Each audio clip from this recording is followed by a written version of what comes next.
Good morning. You listen to floordaily.net, and I'm Kemp Harr. This morning, my guest is Chris Ramey with Affluent Insights. Chris, how you doing? Kemp, I'm really well, thanks. How are you? I'm great. Good to be with you. Most people have run into you before. I know you speak at surfaces and coverings, and you're an authority on marketing and selling to the affluent. Is that right? Yes, that's my core expertise today. Okay. I guess the first thing somebody might ask is, who is the affluent? Well, there are about 12 million affluent individuals in the world. About 3.4 million of them live in the United States. The key to this is that a huge percent of the others come through the United States, and they spend money here. If you look at the top 10% of the wealth in the United States, which gets you down to income levels just above 100,000, they're responsible for 50% of the spend in the United States. So this group, and we'll define them as the top 10%, are extraordinarily important to every retailer. That's one of the reasons I want to talk to you. You know, when you look at the Dixie Group's performance, they just announced last week that they are far outpacing the rate of sales in the carpet market. And it's because I think their average price for the carpet they make is 3 times the cost of what other people are making. So the affluent, it's the engine that's driving the economy, and they're out there right now spending money, right? Well, what they know, what Dan knows and Kennedy knows and everybody at Dixie knows, is it's not the cost of carpet. It's the value proposition and what resonates with the affluent consumer that drives revenue. We have, as an industry, dumbed down floor covering to the point that we're allowing those outside the floor covering industry to own a substantial piece of it. And, of course, I'm speaking about lumber liquidators and the home centers. Right. But we've done it to ourselves, and that's what's unfortunate. It's exciting to watch what the Friersons are doing with Maslin, Fabrica, and their other companies, because they're not afraid to ask what the product is worth. We've watched during this recession as some of the companies that target the low end of the market have exploded. So in a way, they're being, I guess, rewarded, but there's a huge piece of business on the upper end, and at this point, that's the one where there's a lot of performance, isn't there? Yeah, it's actually on both sides. I remember back in the 70s sitting in Moffitt's office and when I was a rep with Cabin Crafts and saying the key to carpeting is units. We have to drive units.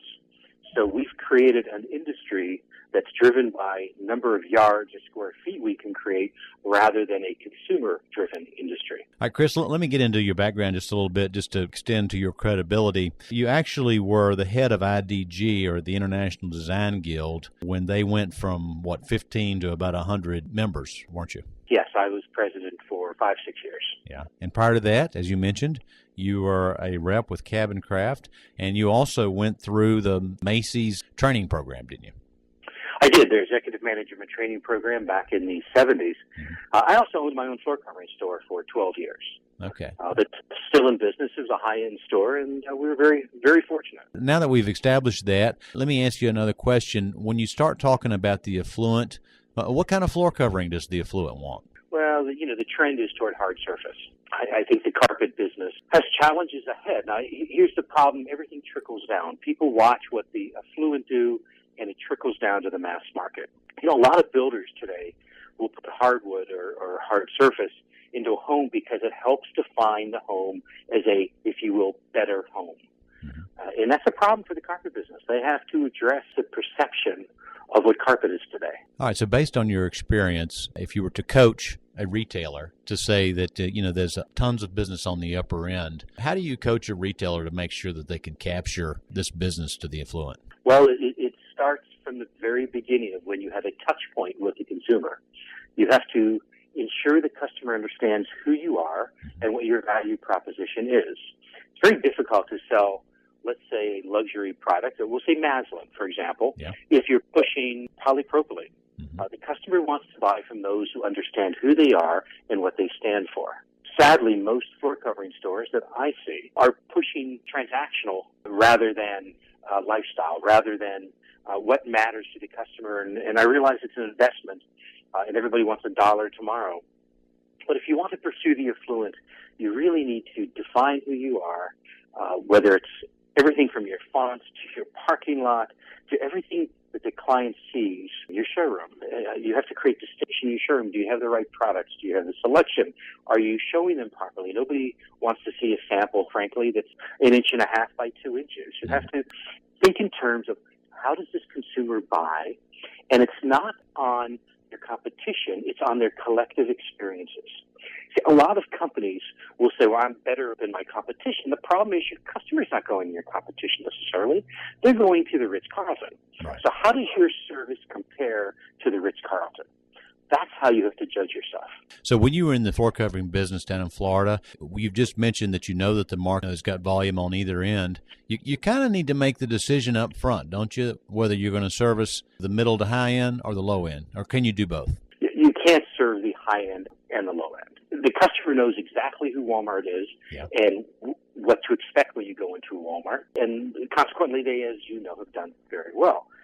Target was once a direct competitor to Walmart, yet today Target would say they compete with Macy's because they've changed their messaging. They've changed how they sell, the brands they sell. They've co-opted, to a large degree, design. Nobody was using design up until Target really took it. By the way, interesting story, Target is the #1 store of affluent women. So it's not crazy to think you can't get this customer, but you have to do it in such a way that they feel comfortable. Last question, as I was doing some research about you, I noticed on your website that you also do the Home Trust. Tell me what that is. I have a couple different businesses. One is the Luxury Marketing Council. I have great clients there ranging from Ferretti Yachts to FlexJet to Mandarin Oriental. But one of the things they do is an integral part of their DNA is create collaborations. And I found that a lot of people in the housing category tend to be masters of their universe, but the universe is small. And if you're pursuing the affluent customer, it's not a 6-mile radius around your showroom. It's the world because the affluent consumer is mobile.